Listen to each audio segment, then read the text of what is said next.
All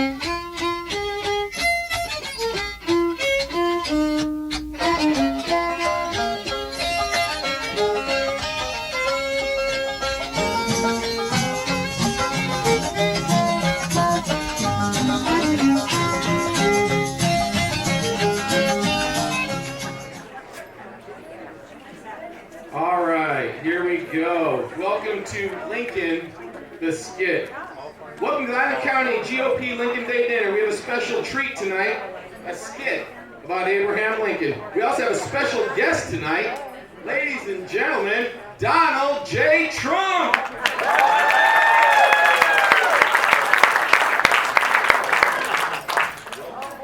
Thank you. Thank you very much. You know, I don't usually like to go to islands. When they told me, Donald, we need you to go to an island, I was like, what kind of island is it? I want to go to one of Hunter Biden's islands. They said it's Whidbey Island, and I was like, okay, that sounds good. It's beautiful here. Captain Whidbey, he was a tough guy, a real tough guy. Tonight, we remember the great Abraham Lincoln. We all love Abe. He's truly incredible, tremendous. But never mind, tonight we're going to talk about Abe. Who could have guessed? Before I take up too much time, I'd like to, ladies and gentlemen, Leif. We got Leif, it's a Viking name. We got to move on here. All right, I don't want to tangle with a Viking. Those guys were fierce, probably. But they're pretty nice. Thank you so much for coming. Okay, ladies and gentlemen, enjoy tonight's skit, Abe. Abraham Lincoln, 16th President of the United States of America, was born in 1809 in a one-room cabin. Excuse me. But my early life can easily be summed up with a single phrase, the short and simple annals of the poor. So I have a great idea. I have a tremendous idea. Listen, I know that. Why don't we start with the Lincoln-Douglas debates? Great debates. Fine place to start. Okay, here we are. On August 21st, 1858, Abraham Lincoln and Stephen Douglas met in Ottawa, Illinois for the first of 7 debates held throughout the state. Judge Douglas declares that if a new territory wants to join the Union as a slave state, they have a right to do so, as if there is no wrong in slavery. Lincoln, you're promoting mob violence and rebellion. Is this your Christian remedy to the great crime of slavery? While Lincoln may have won the debates, he lost the election. Okay, can I say something? Can I say something? All right. If the Illinois districts had been drawn fairly, Lincoln would have beaten Douglas in a landslide. I know something about winning elections. I may have lost the race for the Senate, but 2 years later, I won the race for president.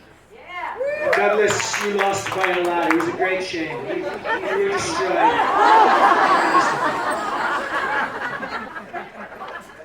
By the time President Lincoln delivered his inaugural speech on March 4th, 1861, 7 states had seceded and formed the Confederate States of America. Division, anxiety, and fear hung in the air as sharpshooters manned the roofs along Pennsylvania Avenue. In your hands, my dissatisfied fellow countrymen, and not mine, is the momentous issue of civil war. You have no oath registered in heaven to destroy the government, while I have the most solemn one to preserve, protect, and defend it. 5 weeks later, while the Confederate Army attacked Fort Sumter, Virginia, Lincoln asked Robert E. Lee to take command of the Union forces. You want me to fight against my own people? The answer is no. A year later, the Confederate President Jefferson Davis put Lee in charge of the Army of Virginia. Now that's more like it. the South prevailed at Bull Run. But on February of 62, Grant had captured Fort Henry and Fort Donelson. Mr. Grant, I'm promoting you to Major General of the Western Theater.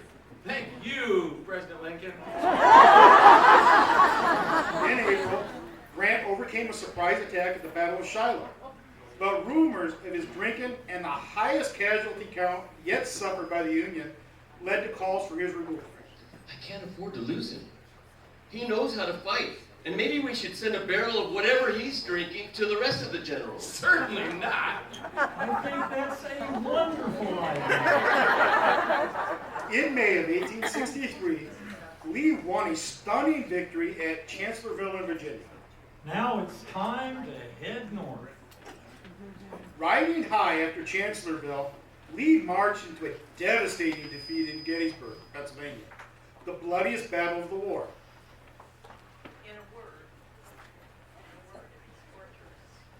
In a word, it was torture.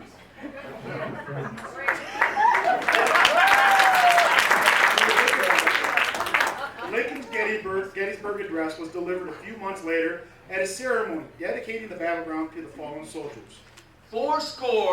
87 years ago The today. speech lasted about 2 minutes and it became the most famous speech in U.S. history.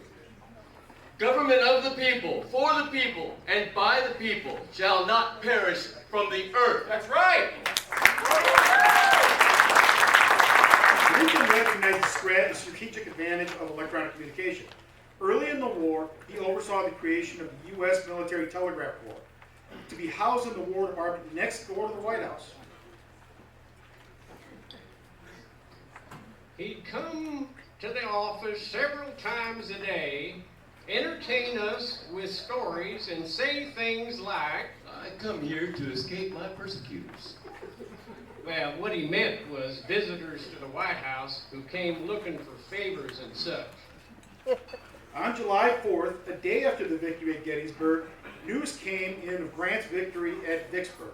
Yes! Finally! We have control of the Mississippi. We have cleaved the South in two. The president brought in beer, which broke every rule in the book. Well, we all drank a sudsy toast to General Grant. I don't drink. Could you even imagine? Could you even imagine if I was drinking?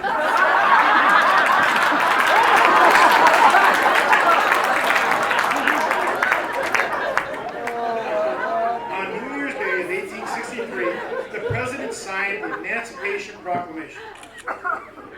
I do order and declare that all persons held as slaves within designated states are henceforth free.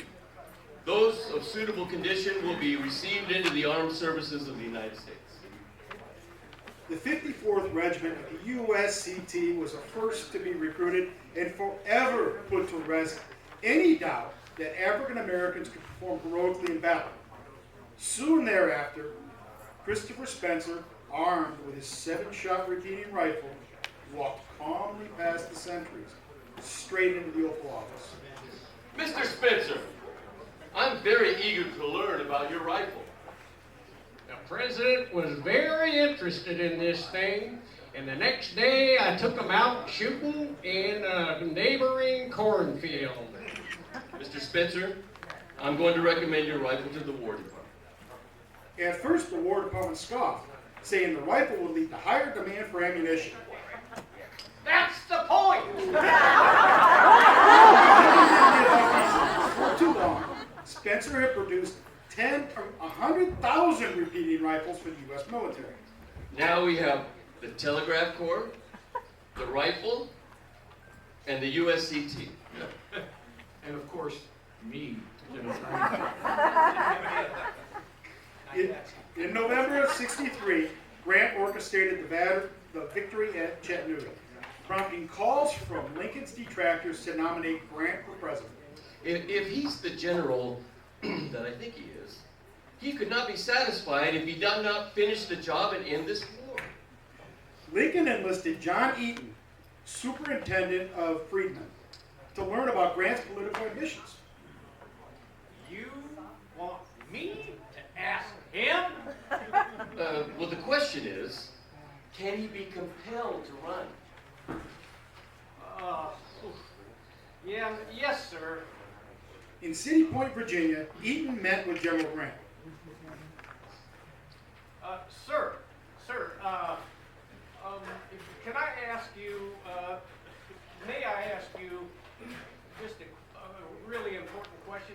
Could you be compelled to run for president? No, I cannot be compelled. I consider it as important for our cause that Mr. Lincoln be reelected as that the Union Army should prevail on the field. Eaton returned to Washington. Well, what did you find? The answer was no, an emphatic no. He cannot be compelled to run for president. I told you. I knew I was right. In March of 1864, Lincoln made Grant Lieutenant General of the United States. Sweetie, that's awesome. I always wanted to be a general. 1 year later, in March of 1865, Lincoln was inaugurated for his second term. As we bind up the nation's wounds, may we achieve and cherish a just and lasting peace among ourselves and with all other nations.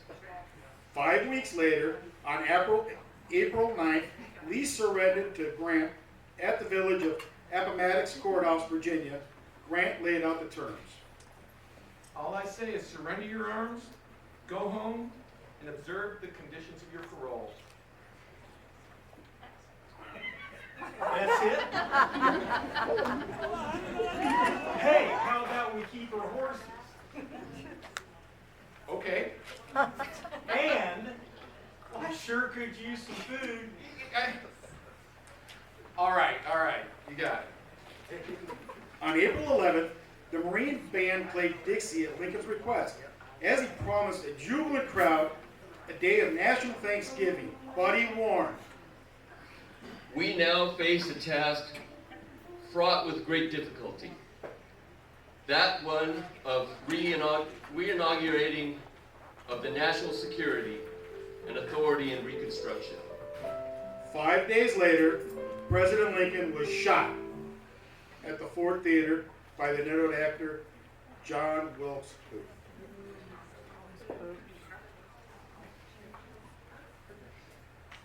Mr. Lincoln, I want to thank you for what you did for this country.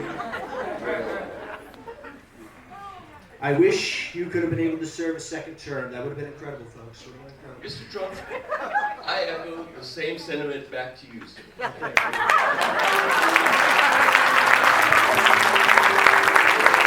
Thank you. So once again, like I said, we're not professionals, but there's a lot of fact in there, and we hope you guys learned some of that. Thank you, crew. Everybody take a bow. Thank you.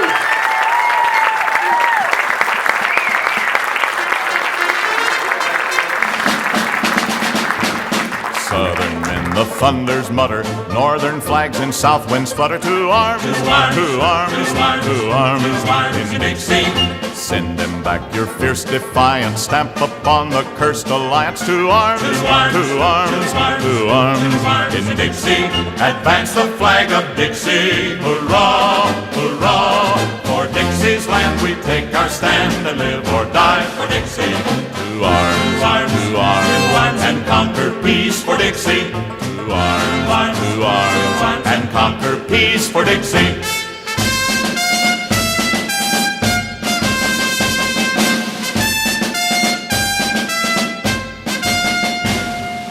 Fear no danger, shun no labor, lift up rifle, pike, and saber. To arms, to arms, to arms, in Dixie.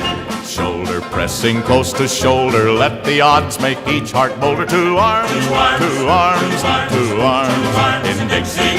Advance the flag of Dixie. Hurrah, hurrah, for Dixie's land we take our stand and live or die for Dixie. To arms, and conquer peace for Dixie.